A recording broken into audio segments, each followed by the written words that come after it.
చండూరు మండలం పుల్లెమల్ల గ్రామంలో ఉన్నాం. ఇక్కడ బీఆర్ఎస్ బలపరిచిన అభ్యర్థి భారతీయ జనతా పార్టీ క్యాండిడేట్ నగరకంటి లింగస్వామి గారి గెలుపు కోసం మాజీ సర్పంచ్ సంధ్యారాణి గారు విస్తృతంగా ప్రచారం చేస్తున్నారు. వారు ఏ విధంగా ప్రచారం చేస్తున్నారు, వారు ప్రతి గడప గడప తిరుగుతున్నారు, ప్రజల నుంచి ఎలాంటి స్పందన ఉందనేది వారి మాటలో మనం తెలుసుకుందాం. నమస్కారం మేడం. మీడియాకు నమస్కారం. 9 మీడియాకు నమస్కారం. ఎలా జరుగుతుంది మేడం ప్రచారం? ప్రచారం బాగా జరుగుతుంది. గతంలో మేము చేసిన అభివృద్ధి వల్ల ఎక్కువ ఎక్కడికి పోయినా కూడా ప్లస్సే కానీ మైనస్ లేదు. గతంలో టీఆర్ఎస్ బీజేపీ బలపరిచిన అభ్యర్థిని నేను టీఆర్ఎస్ బీజేపీ తరఫునే పోటీ చేసిన.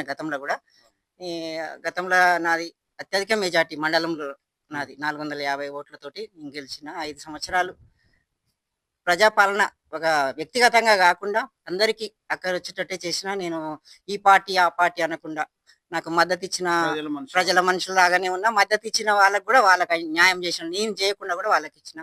వచ్చిన గ్రామ పంచాయతీ నిధులు అయితేంది, ఎన్ఆర్జీఎస్ నిధులు అయితేంది, ఏవైనా కూడా ప్రతి ఒక్క వార్డుకు లెక్కన 4 లక్షలు ప్రతి ఒక్క వార్డులకు 10 వార్డులకు సమన్వయం పనిచేసిన. మళ్ళీ ఎన్ఆర్జీఎస్ కూడా వార్డు మెంబర్లనే చేసుకోమని నేను సహకరించిన.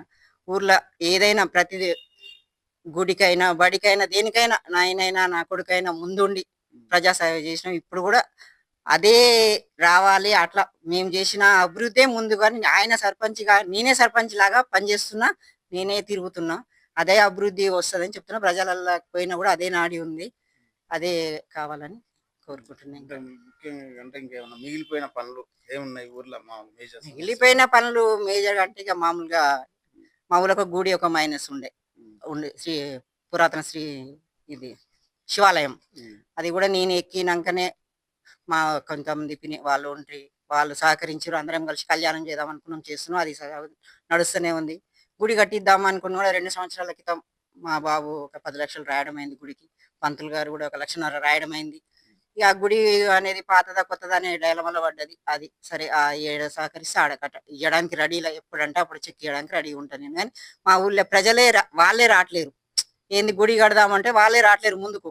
మేము దేవాదాయం తెచ్చి కట్టిస్తామంటారు, ఏదేదో అంటారు. సరే అది ఎట్లా ఏదైనా మళ్ళీ నేను నిలబెట్టిన అభ్యర్థి వచ్చినప్పుడే అభివృద్ధి అవుతుంది అనేది నా ఒక అది.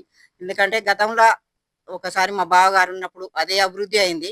ఆ తర్వాత 2 సంవత్సరాలు మళ్ళీ వేరే వారు ఎక్స్ పార్టీ వాళ్ళు ఉన్నారు, అప్పుడు మైనస్ అయింది. మళ్ళీ మొన్నటిసారి పొత్తు కలిసి గెలిచినాము.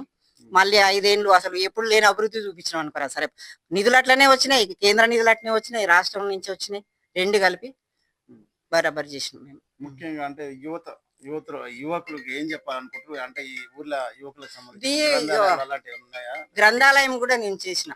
మా బాబు ఏం చేసిన గ్రంథాలయం. సరే పెయింట్ ఏమో గ్రామ పంచాయతీ నిధులతో వేయించిన. అందులో బెంచీలు అయితేంది, కుర్చీలు అయితేంది, ఫ్యాన్స్ అయితేంది, నా సొంత ఖర్చులతోటి బుక్స్ ఇప్పించిన యువతకు. నేను ఎక్కిన 1 సంవత్సరం లోపే అవి కూడా మా బాబు ఇవ్వడం జరిగింది యువతకు. స్కూళ్ళల్లో సిస్టము అట్లా స్కూల్కు అవి కూడా ఇవ్వడం జరిగింది మా బాబు. అంగన్వాడీలో కూడా నేను మామూలుగా ఏంటివి స్టవ్లు ఇప్పించినాం ఒక ఫౌండేషన్ నుంచి. ఈ ఏంటి ఉండనే ఫౌండేషన్ నుంచి స్టవ్లు కుక్కర్లు ఇప్పించడం అయింది. నా సొంత ఖర్చులతోటి చాప కుర్చీలు కూడా ఇప్పించిన నేను. వాళ్ళు టీచర్స్ ఎవరైనా వస్తే కూర్చోవడానికి కుర్చీలు లేవు అక్క అని అడిగితే కూడా 3 అంగన్వాడీల గ్రామ ప్రజలందరికీ నమస్కారం. ప్రతి ఒక్క సభ్యురాలకి నా తరపున నేను బీఆర్ఎస్ బీజేపీ పార్టీ బలపరిచిన అభ్యర్థిగా గతంలో బొబ్బల సంధ్యారాణి సర్పంచ్గా గెలవడం జరిగింది. ఇప్పుడు మా తరపున ఇప్పుడు బీఆర్ఎస్ బీజేపీ పార్టీ బలపరిచిన నగరకంటి లింగస్వామి గారిని నిలబెట్టడం జరిగింది. గతంలో 5 సంవత్సరాలు నేను గ్రామానికి మంచి సేవ చేసిన. నాకు చెడ్డ పేరు అంటూ లేదు. ఎక్కడికి పోయినా కూడా మంచి చేసిరన్నమాట. వచ్చిన నిధులను నేను దుర్వినియోగం చేయలేదు. సమానంగా గ్రామానికే వినియోగించిన, వార్డు నెంబర్లకు వినియోగించిన, కేంద్ర నిధులు అయితేంది, రాష్ట్ర నిధులు అయితేంది, ఎన్ఆర్జీఎస్ నిధులు అయితేంది, ఏవైనా కూడా ప్రతి ఒక్క సభ్యుని ప్రతి ఒక్క వార్డుకు సమన్వయంగా అభివృద్ధి చేసిన. ఏ నిధులు కూడా నేను స్వార్థానికి వాడుకోలే. మంచి గ్రామానికే సేవ చేసిన. ఇప్పుడు కూడా నా తరపున నిలబడ్డ లింగస్వామి, నకరంటి లింగస్వామి నిలబడ్డా కూడా నేను చెప్పిన పూర్తి సహకారంతో పనిచేస్తాడు. గతంలో 3 సార్లు వార్డు నెంబర్గా నిలబడడం జరిగింది. ఓటమి ఎరగని నాయకుడు ఆయన. గతంలో కూడా 3 సార్లు కూడా.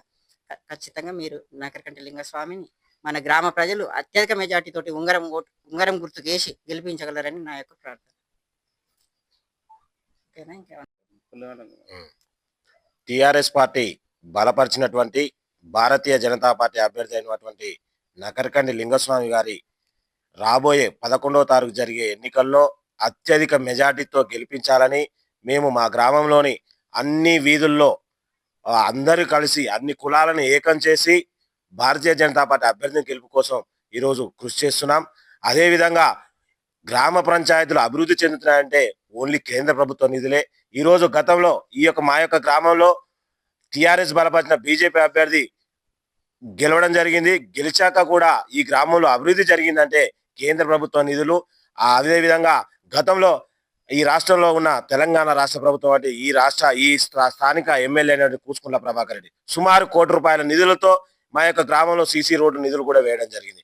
కాబట్టి ఈరోజు కాంగ్రెస్ ప్రభుత్వం అధికారంలోకి వచ్చి అమలు కాని హామీలు ఇచ్చి ఈరోజు ప్రజల్ని నట్టేయడం ముచ్చి జనాలు ముంచుతున్నటువంటి కాంగ్రెస్ పార్టీ ఇప్పుడైనా ప్రజలు బుద్ధి చెప్పి ఈ యొక్క టిఆర్ఎస్ బీజేపీ అభ్యర్థి అయినటువంటి నగరకండి లింగస్వామి గారిని గెలిపించాలని కోరుకుంటున్నాం. పుల్యాంల గ్రామ ఓటర్ మహిళలందరికీ నమస్కారములు. ఇప్పుడు వచ్చే పంచాయతీ ఎన్నికల్లో మా నాన్నగారైన నకరకంటి లింగస్వామి గారు బరిలో ఉన్నారు. బీఆర్ఎస్ పార్టీ బీజేపీ పార్టీ బలపరిచిన అభ్యర్థిగా మీ ముందుకు మీ ఆశీర్వాదం కోసం వస్తున్నారు. గత 15 ఏళ్లుగా వరుసగా 3 పర్యాయాలు 1వ వార్డు 2వ వార్డు 3వ వార్డు 3 వార్డులు వరుసగా ఓటమి ఇవ్వకుండా గెలుచుకుంటూ ప్రజా సమస్యలను పరిష్కరిస్తూ ప్రజా సమస్యలు అన్నింటినీ పసిగట్టి అప్పుడు మా పెద్దమ్మ గారు పోయిన టర్మ్ లో సర్పంచ్ గా ఉన్న బొబ్బల సంజయ్ గారి పెద్దమ్మ గారు కూడా అప్పుడు కూడా బీఆర్ఎస్ బీజేపీ పార్టీ బలపరిచిన అభ్యర్థిగానే ఉన్నారు.